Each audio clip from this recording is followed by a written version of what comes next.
Oi, gente, sejam bem-vindos a mais um episódio do nosso Psicocast. Eu sou a Marina. Eu sou a Merian. E hoje estamos com o nosso convidado Alan para mais um bate-papo sobre o tema branquitude. O Alan é advogado, bacharel em Direito pela UFSC e vai contribuir bastante pra gente com esse bate-papo incrível. Então gostaríamos de começar. O que significa o termo branquitude e qual a importância de a gente reconhecer e os privilégios disso? Boa tarde, primeiramente. Gostaria muito de agradecer o convite feito pela Marina e pela Merian para participar desse podcast. E antes de começar propriamente minha fala, eu acho que eu vou complementar um pouco a minha apresentação que a Marina fez, porque eu entendo que para fazer essa fala é necessário que eu primeiro me coloque, enuncie um lugar de onde eu parto para daí a gente poder discutir esse tema. Dado que essa é uma oportunidade também de produzir, de constituir um ato político capaz de gerar um resultado, né? Já que vai ser divulgado e tudo mais depois. Por isso, eu assumo minha condição de homem branco, cis, bissexual e sem deficiência para pensar e dialogar o tema branquitude hoje. Bom, feita a pergunta, a ideia de estudar branquitude propriamente, ela é super importante porque é necessário pensar qual é o lugar do branco, da pessoa branca, atualmente dos corpos brancos, na legitimação, manutenção e formação das relações raciais na sociedade brasileira. Nesse sentido, é importante, então, que a gente entenda como é que o racismo funciona na configuração das nossas relações pessoais e interpessoais, nas nossas instituições e na sociedade brasileira como um todo, a fim de que a gente possa combatê-lo, né, diariamente. Então, uma das características principais que configura o racismo na sociedade brasileira hoje, que está muito em voga, é a sua forma estrutural. Isso porque todas as instituições na nossa sociedade, todos os poderes econômicos, político e jurídico são orientados por essa ótica racista. Assim, dado que as nossas instituições estruturam nossa sociedade, elas também terminam por estruturar nossas relações pessoais, nossas relações mais íntimas. Isso significa dizer, então, que ele é uma norma na nossa relação, certo? Ou seja, cada ato da nossa vida, ela vai produzir, de alguma forma, racismo. E reproduzir também. Entender a branquitude, portanto, significa entender como é que ela está, como é que os corpos brancos estão no topo desses poderes que eu mencionei, jurídico, político, econômico, e como que esse fato é tão naturalizado na nossa sociedade. Por que as pessoas não se perguntam por que as nossas relações se dão dessa maneira e por que o status se configura dessa maneira e se mantém dessa forma? Outro aspecto, então, do racismo, além dele ser estrutural, é que ele também é institucional. Esse aspecto, ele representa, então, uma incapacidade de uma determinada instituição, e isso desde a família, a igreja, a escola, a universidade, os poderes vinculados à administração pública a nível nacional, estadual, distrital e municipal, de não conseguir promover igualdade racial, de fazer representar a sociedade em que ela está inserida. Então, esse é o racismo institucional, né? Nesse sentido, toda instituição no Brasil que na sua estrutura interna existam cargos que promovam algum tipo de privilégio a uma determinada pessoa, reproduz o racismo estrutural dentro da sua dinâmica interna, bem como na forma em que ela prestará esse serviço à sociedade. Um exemplo disso, no meu caso, já que eu estou muito atrelado a ele, né, é o Poder Judiciário. senso comum, a função do direito ou do Poder Judiciário é promover a justiça de acordo com os ditames da Constituição e a legislação infraconstitucional, né? Tendo isso como perspectiva, a primeira pergunta é: se o sistema de justiça de Santa Catarina, que é o lugar onde a gente está localizado, impede igualdade de brancos e negros? Essa é a primeira pergunta. No aspecto geral, tendo em vista que os nossos magistrados, em sua maioria, são de pessoas brancas, qual é o órgão principal da justiça em Santa Catarina? Tribunal de Justiça de Santa Catarina. Analisar a configuração atualmente desse poder, nós veremos que a maioria das pessoas são de homens brancos e a minoria de mulheres brancas, de homens pretos e mulheres pretas não se vê. Então, feita a pergunta, tendo isso como perspectiva, provavelmente a resposta será não, de que ela não promove igualdade racial em Santa Catarina. Um dado que nós temos sobre isso é de que a maior parte das pessoas encarceradas, sem nem ter tido ainda uma condenação propriamente, é de pessoas pretas. Outro exemplo que eu tenho para citar aqui é em relação à minha classe propriamente, né? Eu sou advogado e nós temos um órgão que tem a função de proteger o exercício da nossa função no dia a dia. A nível estadual é a OAB de Santa Catarina e a nível nacional é o Conselho Federal da OAB. Se nós formos analisarmos quais foram os presidentes da ordem desde a sua criação em 1933, nós veremos que em Santa Catarina, dos 30 presidentes, 29 foram homens e uma mulher. A mulher foi eleita agora para o mandato de 2022 a 2025, todos brancos. A nível nacional, foram 37 presidentes, todos homens brancos. E por último, então, nós temos o racismo interpessoal, individual, que são propriamente aquelas atitudes e ações individuais de discriminação raciais feitas cotidianamente nas nossas relações interpessoais.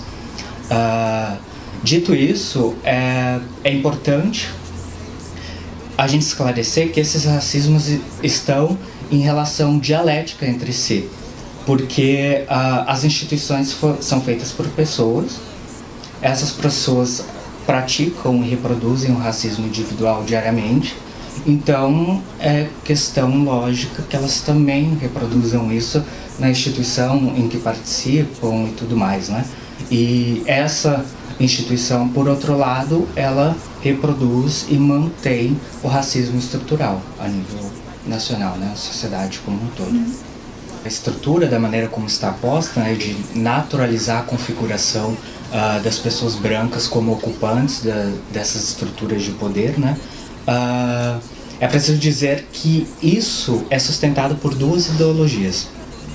A primeira delas é a da democracia racial, que consiste na ideia de que as pessoas têm oportunidades iguais, mesmo que elas tenham raças distintas, elas sejam de diferentes identidades raciais, né?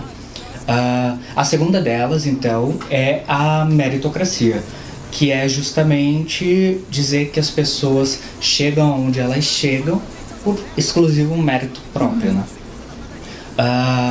E é exatamente a junção desses aspectos, pessoas brancas ocupantes de cargos de poder, em conjunto com essas duas ideologias, da democracia racial e da meritocracia, que faz sustentar a ideia naturalizada pela nossa sociedade de que as pessoas brancas são melhores. De que faz naturalizar as desigualdades raciais da forma como elas atuam hoje, né, na nossa sociedade. Com base nessa construção, então, que se tornou possível não se utilizar da ciência para legitimar o conceito de raça que se tinha até então.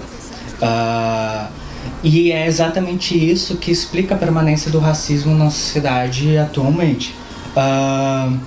Pois se transformaram, então, as formas de legitimação social dessas diferenças, dessas desigualdades, né? Bem como também reforçou os mecanismos que mantêm as pessoas brancas nos lugares de poder. No Brasil, então, o racismo ele se desenvolveu de forma particular, posto que ancorado nessas duas ideologias, e porque o Estado propriamente nunca legitimou o racismo, nunca houve práticas concretas de segregação racial. Mas ele ainda ele foi e ainda está presente em todas as instituições de forma estrutural, institucional e individual, né? Então, aqui no Brasil nós temos um racismo de atitudes propriamente, ainda que não reconhecido pelo sistema jurídico e também negado pelo discurso de harmonia racial na nação brasileira. Dessa forma, as pessoas brancas, então, elas não são apenas favorecidas por essa estrutura racializada, mas ela também é produtora ativa dessa estrutura, através dos mais variados mecanismos de discriminação, né?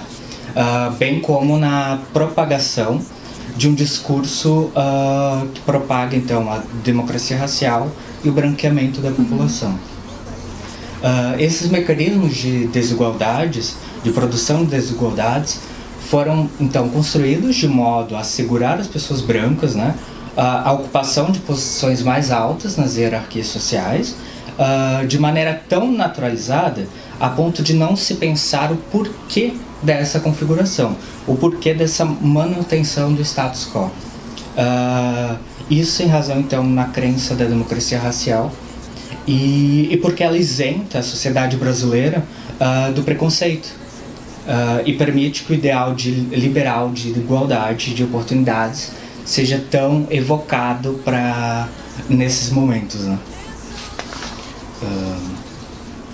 Então, uma das primeiras questões vinculadas ao estudo da branquitude, o estudo crítico propriamente, é entender como que esses privilégios são mantidos. Como é que as pessoas brancas distribuem entre si esses privilégios ganhos, né? Bom, nós já entendemos até agora, então, que a branquitude é um lugar de privilégios materiais e simbólicos, que está ligada à identidade racial branca e que este é um lugar de poder, né? Um lugar de vantagem estrutural numa sociedade que é estruturada pelo racismo. O argumento de que a branquitude foi construída sócio-historicamente como posição racial de superioridade é uma tese unificadora de todos os teóricos que estudam esse tema atualmente, né? Ele é bem estabelecido na literatura. E como isso surgiu, então, né?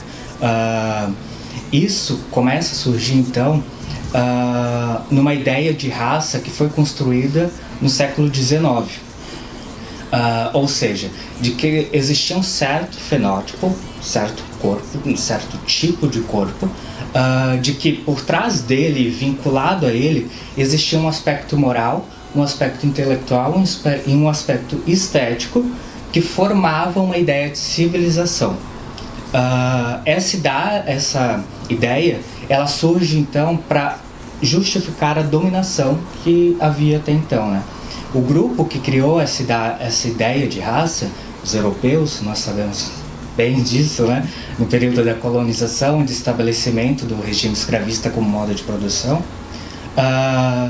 biologicamente se autocolocou como superior moral, estético e intelectual, para formar então uma ideia de civilização superior. Nesse sentido, então as pessoas brancas se tornam o lugar de humanidade. Ser branco é ser posto no lugar de humanidade. Tudo que não é branco não é humano, portanto, né? E as pessoas brancas, então, adiciona-se uma construção de uma identidade racial que recebe o legado simbólico de referências positivas, como ser inteligente, ser belo, ser culto, ser civilizado, ser capitalista, ser democrático, ser comunista. Essa concepção estética, então, e subjetiva da branquitude passa a ser dignificada. Daí porque a ideia de superioridade se constitua como um dos principais traços característicos da branquitude, né? Essa supervalorização perdura até hoje. Um exemplo importante acerca disso é o que nos diz os estudos que vinculam relações raciais e mídia. Eles nos demonstram que os meios de comunicação de massa têm importante função de produção e reconstrução desses estereótipos. O fato de as pessoas brancas estarem em evidência desproporcional nos meios de comunicação tem como efeito material direto a reprodução da hegemonia das pessoas brancas como ideal estético a ser alcançado, a ser querido. Uma pausa aqui, antes de continuar, é que não necessariamente as pessoas brancas se considerem superiores às não brancas. Nós temos, provavelmente, esse tipo de pessoa, mas que não todas as pessoas brancas. Isso é uma crítica mais direcionada à significação da branquitude enquanto esse lugar de superioridade em relação às demais identidades raciais, como centro do universo, como um padrão de norma e como um valor estético. O problema não está propriamente na diferença, mas sim na utilização dessa distinção para a finalidade de inferiorizar as demais raças. Com base nisso, portanto, disse que a ideia de superioridade vinculada à branquitude não é um traço de essência, nós não nascemos sendo superiores, mas algo construído historicamente e socialmente na sociedade.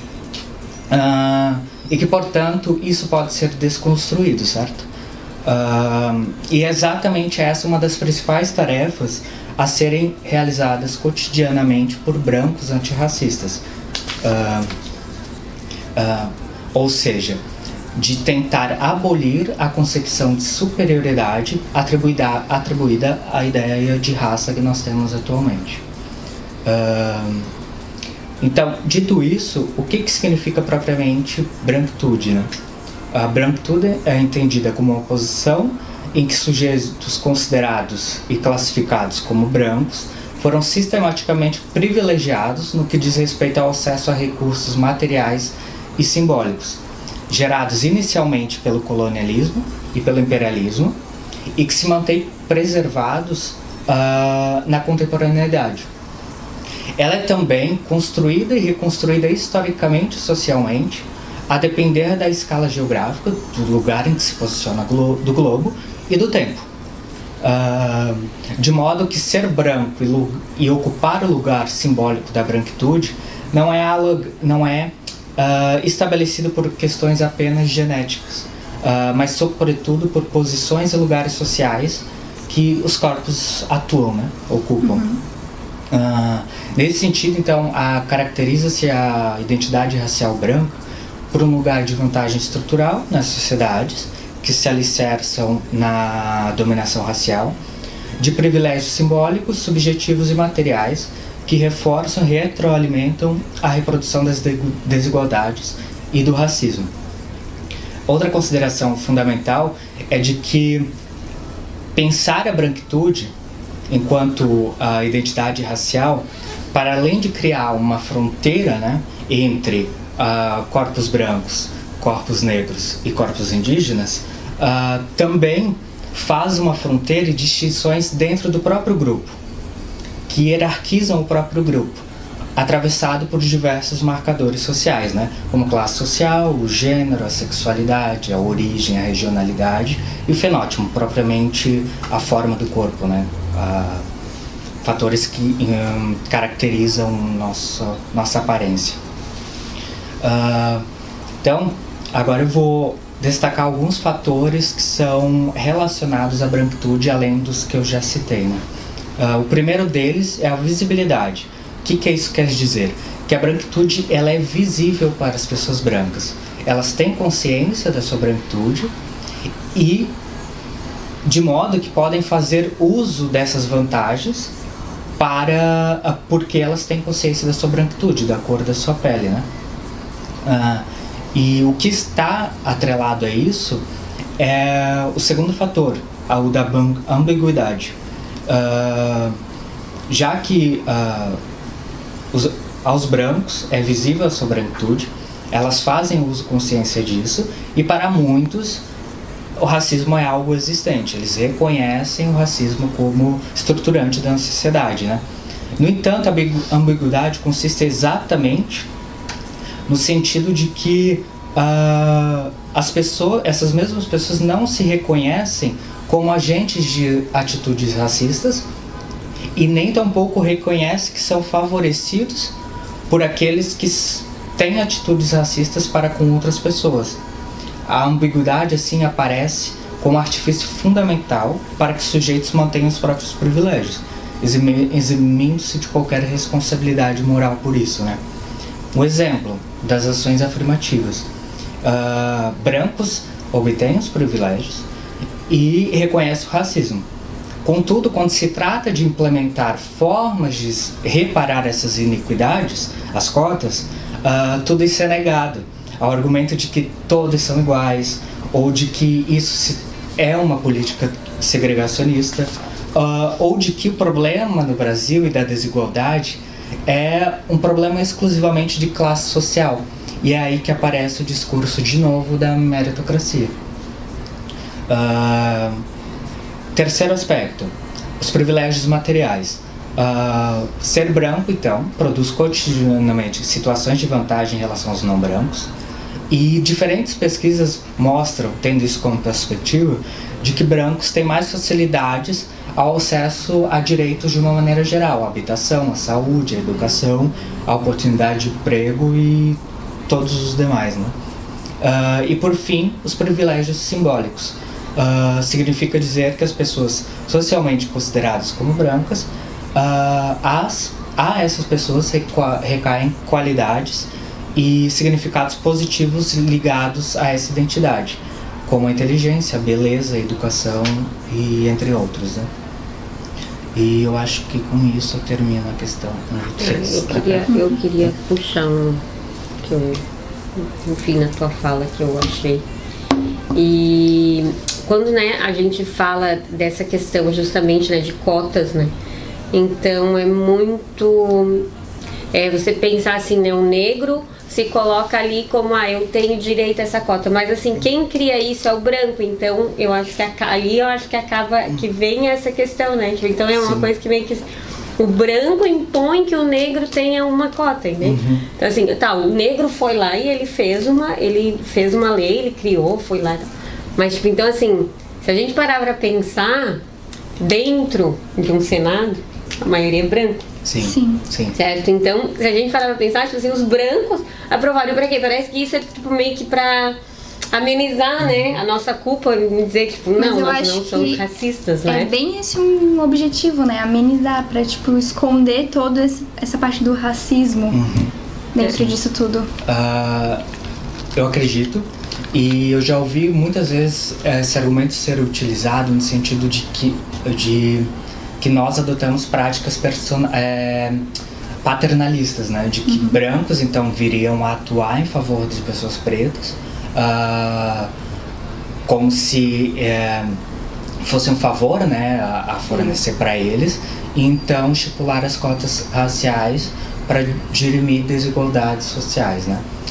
Só que nós também temos que pensar o outro lado, de que as cotas, elas foram garantidas também por luta dos movimentos negros, né? De atuação política dos movimentos sociais negros para conseguir esse direito, para tentar dirimir essas desigualdades sociais. É por isso que são tão importantes as cotas, né? No sentido de não prolongá-las indefinidamente, mas de que a longo prazo e olhando horizontalmente para o futuro, as cotas, elas possam ser abolidas em algum momento. Porque exatamente o racismo, em algum momento, não vai ser mais estruturante das nossas relações, né? Vai haver mais racismo para que então as cotas possam ser tiradas, né? Assim como as demais cotas, né, de renda. Sim. Hoje em dia a UFSC adotou as cotas para as pessoas trans, as cotas para pessoas de escola pública. Então, todas numa tentativa de dirimir essas inequidades, né? E de que elas não vão perdurar indefinidamente. E por outro lado, eu vejo que também partir do movimento dessas lutas, né? Para se adquirir esse direito, as cotas raciais, também veio da atuação de brancos antirracistas, que estavam ocupando esses cargos de poder e utilizaram eles para também lutar contra o sistema e contra a manutenção também do viam, status né, ali, quo. né? Tipo, Viam né, ali a você entra ali só tem brancos, né? Mas por que só tem brancos, Exatamente. né? Que também se incomodam com isso, porque assim como tem as pessoas que se incomodam em entrar em um ambiente onde só tem negros, né? Tem muitos brancos e sim ficam incomodados em entrar num ambiente onde né, que só tem negros. Deles também talvez parta, né, de eles entrarem e se incomodarem e querer também mudar, também, né? Por Sim. que só tem Porque branco? não? Sim, exatamente. Você fala que nós somos todos iguais, né? Tipo, a cor da pele não Então, vai por fazer que só tem diferença, branco né? aqui dentro, né? Sim. Quais são os motivos, né? Sim. Quais são as ideologias por E vem trás disso, questionando, por que né? se mantém isso, né? Essa configuração. Como o narcisismo se constrói no contexto das relações sociais, em relação à superioridade dos brancos e à desigualdade e exclusão dos negros?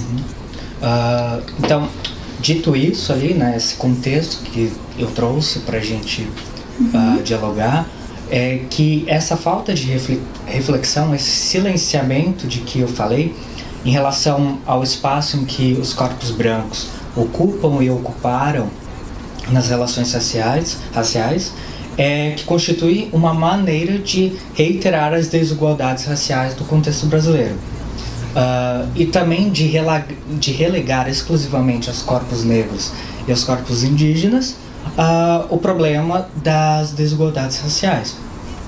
Daí então que surge propriamente a expressão pacto narcísico da branquitude pela professora Maria Aparecida Bento, né?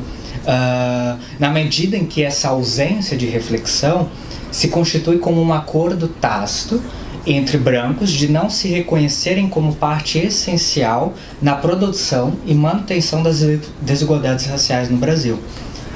Nesse contexto, nesse sentido, evitar focalizar os corpos brancos constitui-se como um verdadeiro silenciamento das discussões acerca das diversas dimensões dos privilégios, que são modulados e modificados internamente, né, dentro da branquitude propriamente, pela interseccionalidade das categorias de raça, gênero, sexualidade, origem, regionalidade.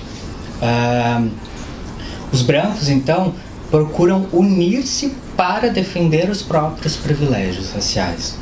A branquitude, ela traz vantagens que se acumulam e reproduzem as desigualdades raciais. Para compreender então melhor as desigualdades raciais na nossa sociedade, é importante então também entender esse pacto existente entre as pessoas brancas.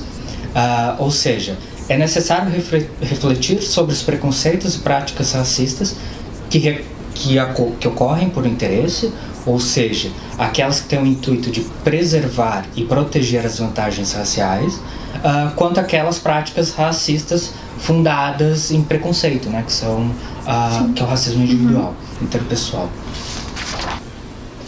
A nossa conversa tá muito boa. Os assuntos que tu trouxe foram assim incríveis, deu pra aprender bastante coisa. E tu tem mais alguma coisa relevante pra acrescentar nessa nossa conversa? Eu acho interessante nós finalizarmos e anunciar algumas coisas que podem fazer parte do branco na luta antirracista. Uma dessas frentes é exatamente esse processo de desidentificação com essa ideia de que a identidade racial branca tem como característica a superioridade em relação às demais identidades raciais. Processo esse em que nós, né, pessoas brancas, podemos e devemos ser agentes de mudanças que é algo que está ligado a uma tomada de posição sobre as nossas práticas e atitudes racistas próprias, né? Sobre perceber nossos privilégios e, portanto, é um trabalho de desconstruir o racismo e os significados racistas apropriados por cada pessoa, produzindo assim novos significados para o que seria ser branco, para o que seria ser negro, para o que seria ser indígena.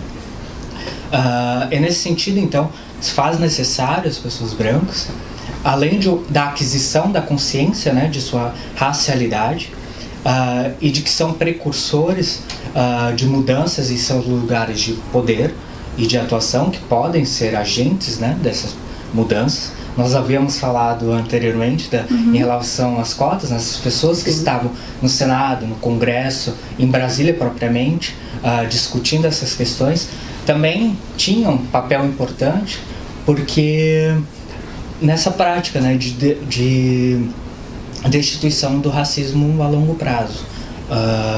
Então é preciso que a branquitude, então, como um lugar de normatividade e poder, se transforme em uma identidade étnico-racial, onde o racismo não seja o pilar de sua sustentação.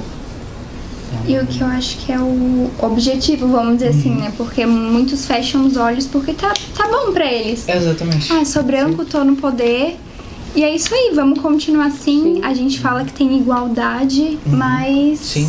Então são essas questões, né, que eles vão colocando, eles vão abrindo e vão nos deixando numa posição confortável, né? Eu acho, né? A gente como branco, então a gente se sente confortável. Exatamente. Porque pra mim tá favorecendo. Tem isso, então nós nos sentimos confortáveis como...